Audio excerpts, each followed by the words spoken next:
Assalamualaikum my lovely viewers, this is Hello YouTube World Learning Tutorial channel for you.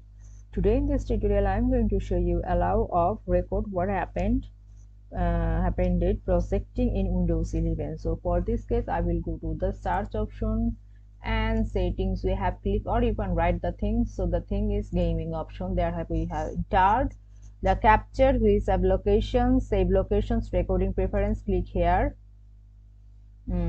Record what happened when something cool happened in your game. Press Windows logo key plus Alt plus G to capture the moment. So in this have on and also have on. Now I want to off this thing. See, we can off from directly from here, or we have entered the things and unmark this or unselect this thing, and the thing is in this way off.